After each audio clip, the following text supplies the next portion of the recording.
இப்படி எல்லா இடத்தையுமே வந்து நீங்க ஆக்கிரமிச்சு எல்லா பத்தியுமே கன்வெர்ட் பண்ணிக்கிட்டு இருந்தீங்கன்னா இதை யாரு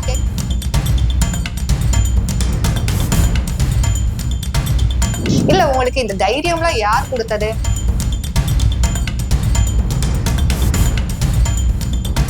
அப்பாவி பொதுமக்களை நீங்க எப்படிங்க மெஸ்மரிசம் செய்வது போல? ஆனால் இவருடைய ஸ்டேட்மெண்ட் வந்து வன்மையாக கண்டிக்கத்தக்கதுதான் நான் சொல்லுவேன்.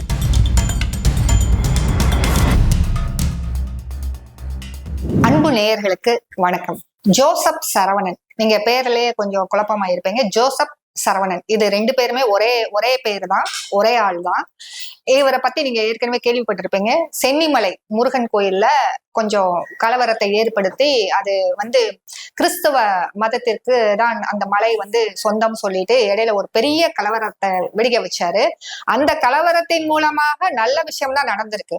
சென்னிமலை வந்து முருகனுக்கு தான் சொந்தம், இது எங்கள் கலாச்சாரத்திற்குரிய எங்கள் தெய்வத்திற்குரிய மலை என்று நிறைய பேர் வந்து அதுல இருந்து போராட்டம் பண்ணி அதை கிளைம் பண்ணிட்டாங்க. ஆனால் இப்ப புதுசா நீங்க இன்னொரு விஷயத்த கையில எடுத்திருக்கிறீங்க. அதாவது தஞ்சாவூர் மாவட்டம் பட்டுக்கோட்டை பக்கத்துல இருக்கிற ஒரு விஷயத்த என்ன நீங்க பேசிருக்கிறீங்க, ஒரு ஸ்டேட்மெண்ட் விட்டுருக்கீங்க. இங்க இருக்கிற கோயில் எல்லாத்தையும் முற்றுகையிடுவோம் அப்படின்னு சொல்லியிருக்கிறீங்க. இல்ல உங்களுக்கு இந்த தைரியம்லாம் யார் கொடுத்தது? உங்க பேர்ல ஜோசப் சரவணன் இருக்கு, அந்த சரவணன் யாரு? எந்த பேரு? நீங்க கிறிஸ்துவ மதத்தை பரப்புங்க, இல்லைன்னு வேணாம்லாம் சொல்லல. ஆனால் அது உங்க எல்லைக்கு, அதாவது உங்களுக்கு வரையறுக்கப்பட்ட உங்கள் ஜூரிஸ்டிக்ஷனுக்குள்ள இருக்கிற இடத்துக்கு நீங்க எங்க வேணாலும் பண்ணிக்கோங்க. அது இங்க யாரு எந்த பொதுமக்களும் வந்து கேள்வி கேட்க மாட்டாங்க. அதாவது நான் சொல்றது ஒரு சர்ச்சுக்குரிய ஜூரிஸ்டிக்ஷன் அந்த சர்ச்சுக்குரிய வளாகத்துக்குள்ள நீங்க பொது இடத்துல ஒரு கிராமத்துக்குள்ள எந்த ஒரு பெர்மிஷனும் வாங்கல. அது மட்டும் இல்லாம, அதாவது இந்த மதம் சம்பந்தப்பட்ட விஷயங்களே தெரியாத அப்பாவி மக்கள்கிட்ட போய் உட்காந்துக்கிட்டு 5-6 வீடு 5-6 குடும்பம் இவங்களெல்லாம் சேர்த்துக்கிட்டு பொது இடத்துல போய் கன்வர்ஷன் பண்றாங்களே, இதை எதிர்த்து இந்து முன்னணி அவர்கள் வந்து உங்கள் மீது வந்து கம்ப்ளைண்ட் செஞ்சிருக்கிறாங்க. இந்த இந்து முன்னணியை எதுக்குறதுக்காக நீங்க வந்து கோயில்லாம் முற்றுகை இடுவீங்களோ? இவ்வளவு பெரிய விஷயத்தை செய்யறதுக்கு உங்களுக்கு எல்லாம் யார் தைரியத்தை கொடுத்தாங்க? தைரியம் இருக்கா அப்படி செய்வதற்கு? அப்பொழுதுதான் வந்து உண்மை வெளியே வரும். அதாவது நீங்க உங்கள் மதத்தை பரப்புறதுக்காக நீங்கள் இருக்கிற எல்லா மக்களையும் மனமாற்றம் செய்வது எந்த விதத்துல அங்க ஏத்துக்க முடியும்? யாரு ஏத்துக்க முடியுமா? அப்பாவி பொதுமக்களை நீங்க எப்படிங்க மெஸ்மரிசம் செய்வது போல உங்க மதத்துக்கு மாத்திக்கிட்டு இருக்கிறீங்க? நீங்க உங்க இடத்துல மட்டும் கிடையாது, இன்னைக்கு தேதியில தமிழகத்துல பல இடத்துல வந்து இந்த மதமாற்ற கும்பல் வந்து தங்களுடைய வேலைகளை செஞ்சுக்கிட்டு தான் இருக்கிறாங்க. அதை இப்பெல்லாம் வந்து நிறைய அவேர்னஸ் வந்துருச்சு. ஹிந்து முன்னணி மற்றும் அதனை சார்ந்த சங் பரிவார்கள் எல்லாம் தெரிஞ்ச வரைக்கும் எங்கெங்க நடக்குதோ அந்த இடம் வந்து அவங்களுக்கு பாத்தியப்பட்ட இடம் இல்ல, அங்க இருக்கிற மக்கள் இதனால பாதிக்கப்படுறாங்க அப்படின்னு தெரிஞ்ச உடனே அவங்க வந்து கம்ப்ளைண்ட் பண்ண ஆரம்பிச்சிட்டாங்க, எதிர்த்து கேட்க ஆரம்பிச்சிட்டாங்க. நல்ல விஷயங்கள். ஆனால் இவருடைய ஸ்டேட்மெண்ட் வந்து வன்மையாக கண்டிக்கத்தக்கதுதான் நான் சொல்லுவேன்.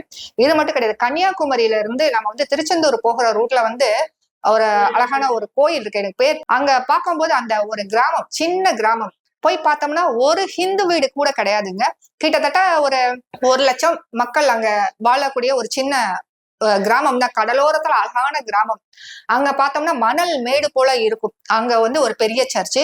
அங்க ஸ்டார்டிங்ல இருந்து, அதாவது அந்த ஊருக்குள்ள காரு நுழையும் போது ஒரு சின்ன வழிதாங்க இருக்கு. அந்த வழி நெடுக பார்த்தோம்னா இடதுபுறமும் வலதுபுறமும் கிறிஸ்தவ கோயில்கள், கிறிஸ்தவ வீடுகள். அதுவும் முன்னாடி முன்னாடி நம்மளுடைய கல்ச்சர் பிரகாரம் நம்மளுடைய வீடுகள்ல என்ன செய்வோம், பிள்ளையார் போட்டோவோ இல்ல பிள்ளையாரோட ஒரு சின்ன விக்கிரகமோ நம்ம வச்சிருப்போம்.